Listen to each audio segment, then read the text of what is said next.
Саламатсыздарбы, эфирде көңүл борборунда программасы. Биз бүгүн мурдагы президент Алмазбек Атамбаевдин айланасында өнүгүп жаткан окуялар туурасында сөз кылмакчыбыз. Бул багытта студиябызга коомдук ишмер Дастан Сарыгуловду чакырганбыз.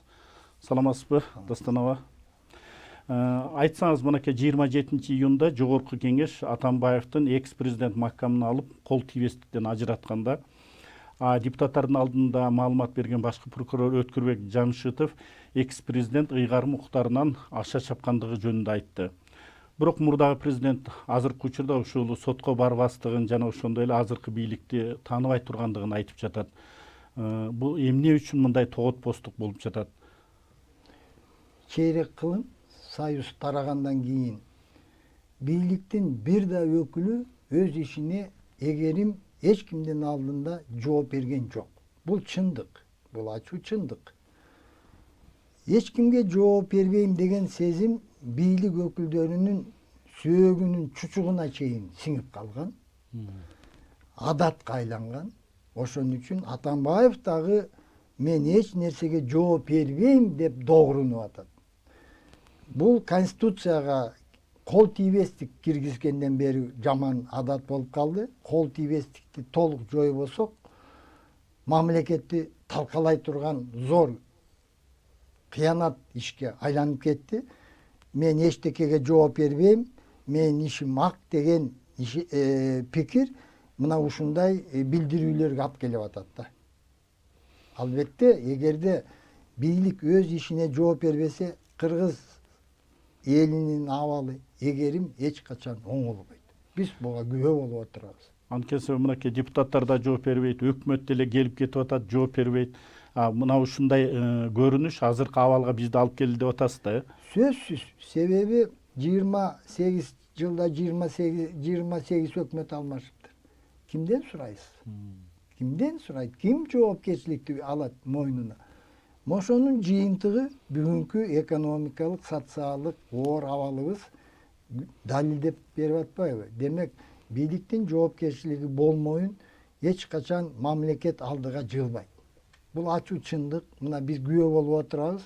Атамбаев да айтып атат, мен эчтеке жооп бербейм. Тергөөгө да барбайм деп атат. Билгениңерди кылып алгыла дегендей сөз болуп атат да. Мамлекетти сыйлабаган адам кандай болуп, бул мамлекеттин жараны болуп, кандай болуп элди аралайт, чоң суроо.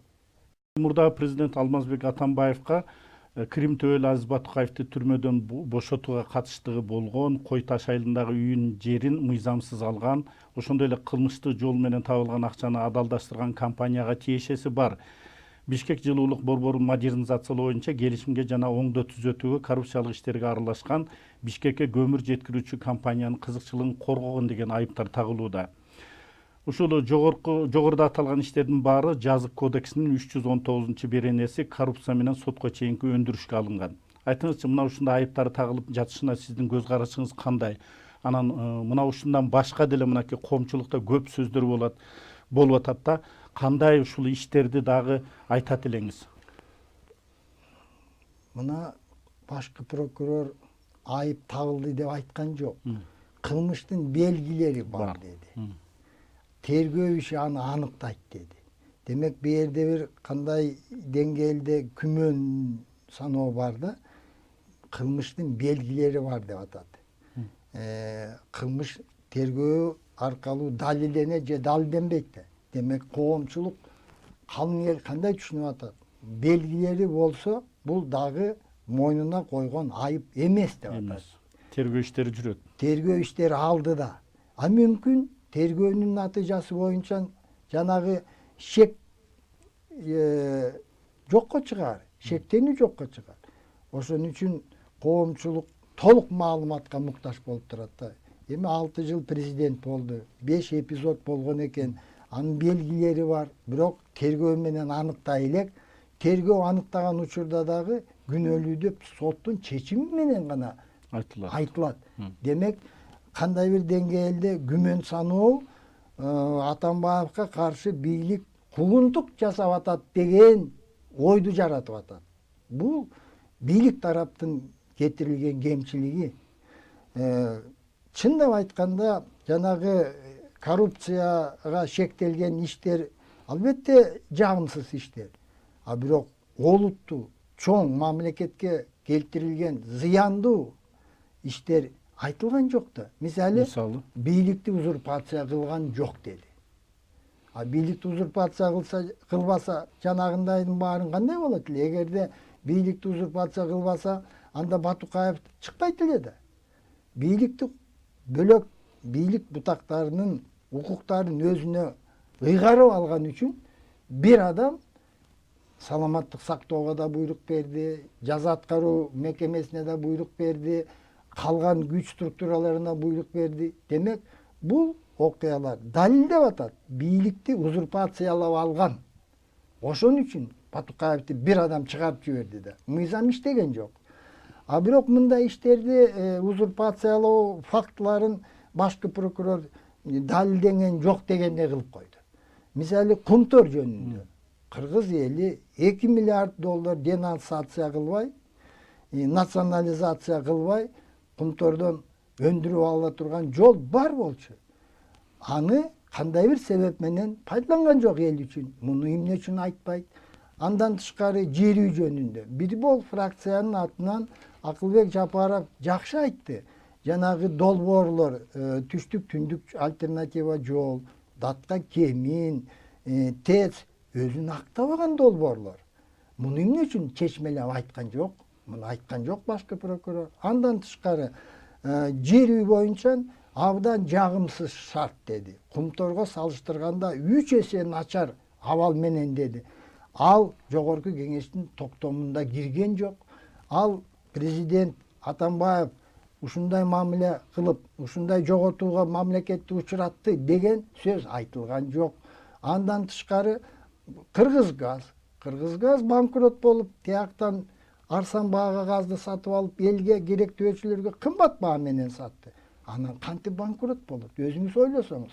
Муну иликтеш керек эле. Иликтебей, териштирбей туруп, $1 сатып жиберди.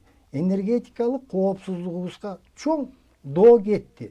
Эмне үчүн бул иштерди башкы прокуратура, бийлик күнөө катары айтпайт? Мына ошон үчүн бийлик берде жанагы 4 эпизод менен гана кол тийбестигин ажыратты.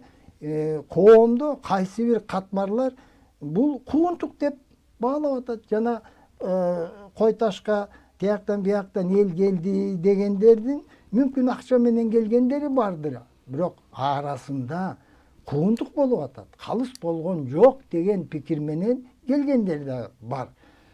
Себеби бийлик толук маалыматты элге бере элек.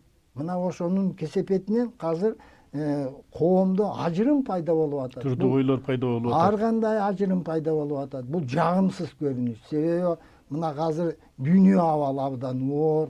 Азыр астыбызда кыш, мына жай ысык көрүп атабыз. Жумуш орун түзүш керек эле, экономиканы жылдырыш керек эле. Мына 5-6 айдын ичинде көрсөткүчтөр ойдогудай эмес, салык көлөмү түшпөй жатат. Ошонун баарына элди багыттоонун ордуна азыр коомдо ажырым байкалып атат. Бул жагымсыз көрүнүш. Бул жакшы бирок ушундай окуялардын өңүтүндө биздин экономика, ушул саясат кандайча өнүгүш керек эле? Анткени бийликке сындар айтылып келди да. Анан мисалы үчүн мынакей азыр тышкы саясатыбыз жакшырып баштады, тиги бу деген менен экономикабыз начарлап атат дейбиз. А кандайча кылып муну алып кетиш керек болчу? Коомдо адилет, калыстык орномоюнча, мыйзамдын үстөмдүгү таанылмайынча инвестиция келбейт бизге. Мындай окуя 6 жыл мамлекетти башкарган адамды кол тийбестиктен ажыратып атат. Бир топ жанагындай жагымсыз соттор болуп атат. Чет өлкөлүктөр муну жакшы байкап атат да. Алар айтып атат, эми силер чыр чатактан башыңар чыкпаса, мен кантип силерге барып инвестиция кылам? Силер менен мен кантип алака түзөм? Силерге ишенүү кыйын. Мыйзам иштебейт силерде. Депутатыңар дагы үстүртө карап атат деген пикир жаралып атат. Мунун баары чоң өксүккө алып келип атат. Мамлекеттин ишин, элдин абалына оорчулук алып келип атат. Ошону менен бирге эле мынакей саясий куугунтук дагы болгон жок деп бул белгиленген жок. А эмне дейт элеңиздер? Анткени мынакей саясий куугунтук деп атайын өзүнчө комитет дагы бизде бар. Саналган, баягы жакындары жабыркаган, жөн эле отуруп чыккан деген дагы айыптар айтылып, ушундай сөздөр көтөрүлүп келет да. мына Тойгон Калматов жогорку сот актап койду. Толук актады. Канча отурду.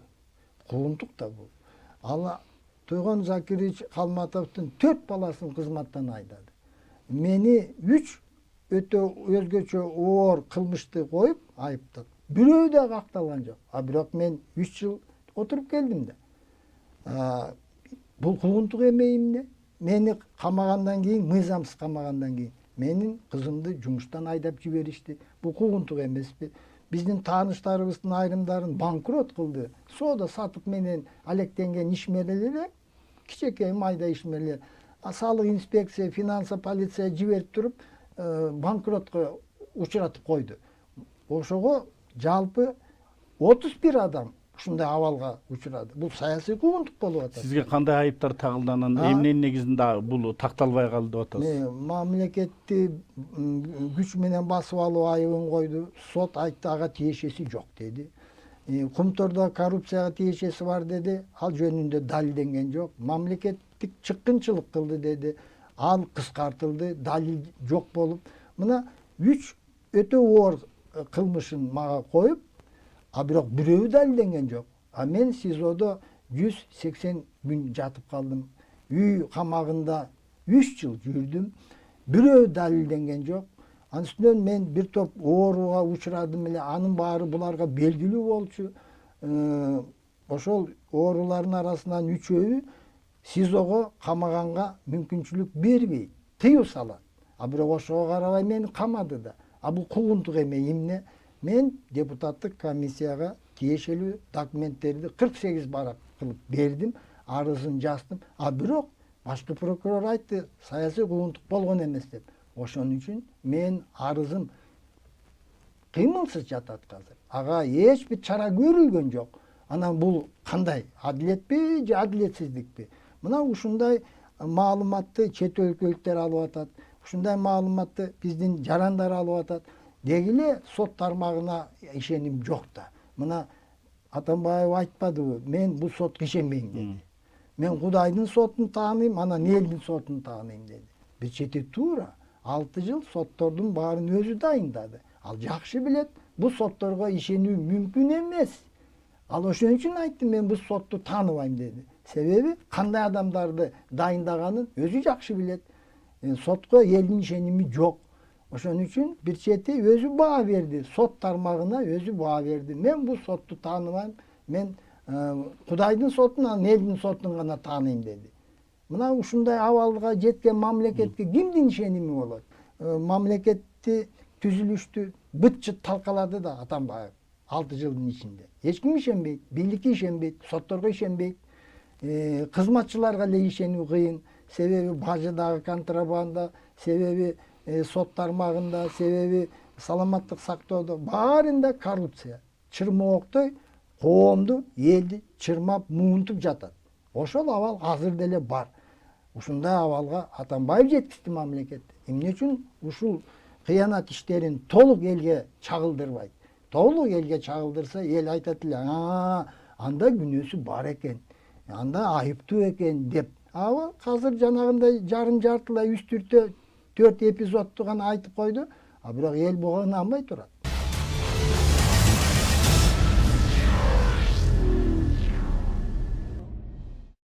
Ушул мурдагы президент Алмазбек Атамбаевдин жана Кой Таштагы үйүнүн короосунда тарапташтары чогулуп отурганына бир 10 күндүн тегереги болду да, ашты. Экс-президент өзүнө коюлган айыптарды мынакей жалган жала деп баалап, анан сотко барбай тургандыгын да айтып атат. Ал тургай курал менен мен коргоном деди. Негизи мына акыркы күндөрү Алмазбек Атамбаев бийликте турганда мамлекеттик кызматтарда иштеген айрым кадрлар, жогорку кызматта иштеген чиновниктер мурдагы келип колдоо көрсөтүп атат да, ошондой билдирип атышат.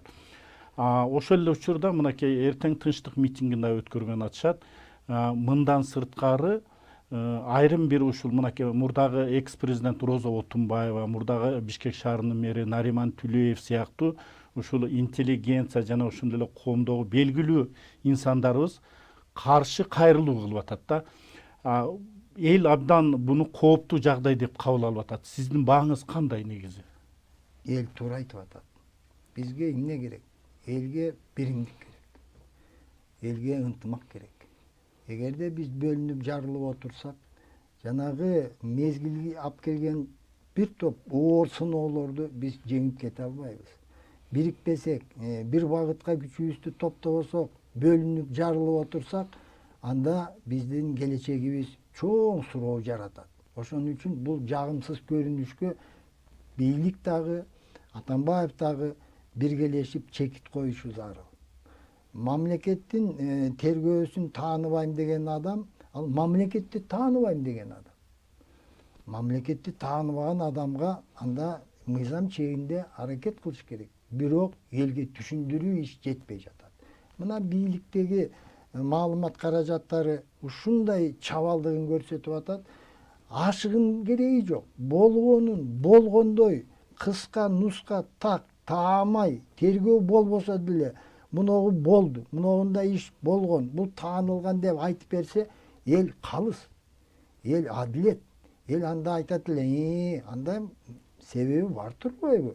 Анда жүйөлүү айып коюлуп атат. Териштирилсин дейт. Бирок андай иш болбосо, албетте анан элде толук эмес, бирок кандай бир чоң катмарда коомдо жанагындай шектенүү болуп атат да.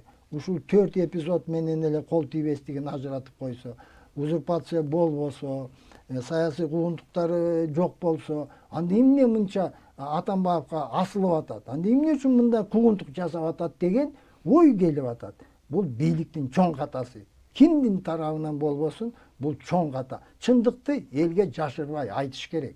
Эл өзү таразалап алат, эл өзү ылгап алат. Кай жерде чындык, кай жерде жалган экенин. Ошол иштер тиешелүү деңгээлде жүргүзүлбөгөн үчүн жанагындай будуңчаң болуп, билип баргандар бар, мүмкүн айрымдары акча менен кызыгып баргандар бар, бирок арасында жанагындай күмөн санагандар. Ошон үчүн колдоо болуп атат. Аны сезген Атамбаев албетте митингге уюштуруп атат. Мунун баары коомдо ажырымды күчөтөт. Аягы жакшы менен бүтпөйт. Ошон үчүн мына кыргыз элинде аксакалдары бар болчу эле илгертен бери, алар калыс сөзүн айтпай жатат.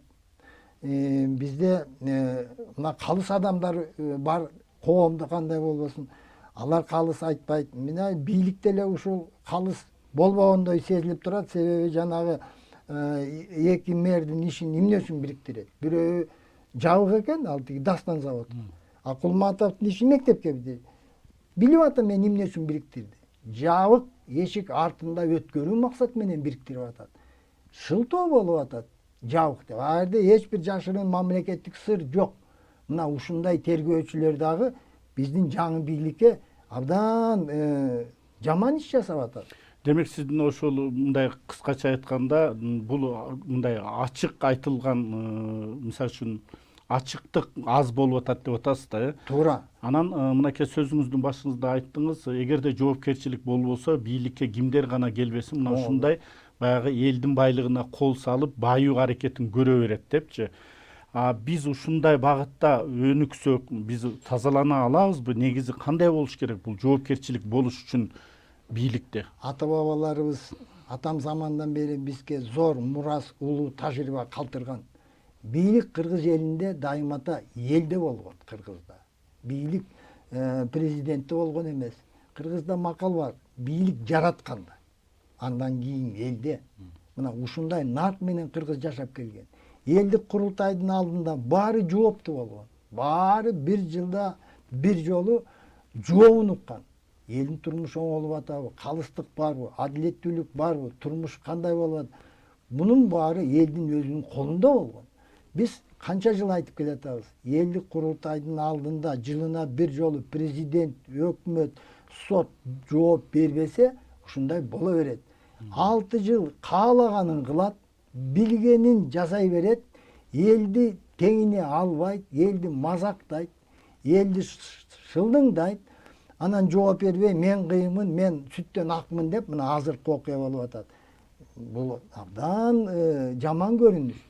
Мынакей биздин жогорку кеңешке да бир топ сындар айтылып келип, азыр ушул экс-президенттин кол тийбестигин алып коюп, азыр каникулга кетип калышты да. Негизи бул тарыхый окуя болду деп айта аласызбы? Анткени себеби бул жерде дагы айтылып атат да, мынакей жогорку кеңеште ушул мурдагы президенттен ушул запкы көрүп калган парламент болгон депчи. Чындап айтканда, эмне үчүн Атамбаев ушунча көп кыянат иш жасап жиберди? Анткени жогорку кеңеш элдин өкүлү боло алган жок. Эмне үчүн элдин өкүлү боло алган жок? Мандатты депутаттарга партиянын жетекчиси тапшырды. Эл тапшырган жок. Эл партиянын атына добуш берди. Бул мыйзамсыз. Бизде баш мыйзамда жазылган экинчи беренеде жогорку кеңештин депутаты түз шайланат деп. Демек, бюллетенде талапкердин аты жөнү көрсөтүлүш керек эле. А бизде партия көрсөтүлдү. Бул баш мыйзамга карама каршы. Демек, биздин жогорку кеңеш элдин өкүлү боло алган жок. Олигарх партияны түзө койгон капчыктуу олигархтын өкүлү болуп келди. 5-6 олигархты бийлик АКС аркылуу оңой эле сындырып койду. Бирок ушул өлкөдө ушундай иштердин болуп жатышы, бул жерде парламенттин да жоопкерчилиги бар да, чын?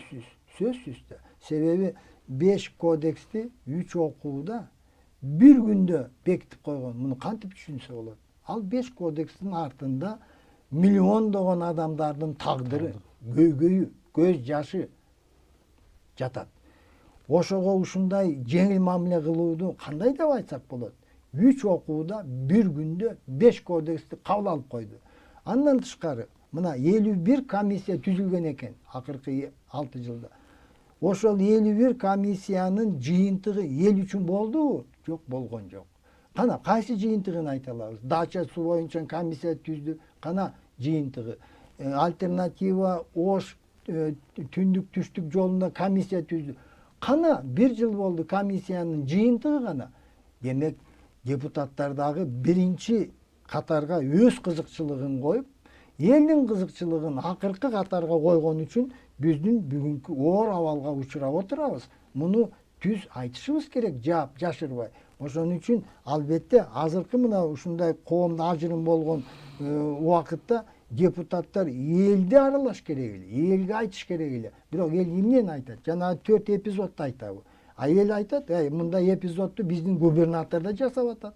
Мындай эпизодду мурдагы баланча министр да жасаган. Мындай коррупцияга түкүнчө зам министр жасаган. 500 миң доллар пара алып кармаган. Аны эмне таң калыштуу эмес? Кыргызстан үчүн бул таң калыштуу эмес.